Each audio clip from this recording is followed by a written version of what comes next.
got a driver. Who's driving? Oh, we're the passenger. You're a good driver. May apo na tayo tayo.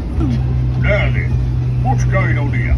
Never mind, we'll just have to take another route. These parcels must be delivered.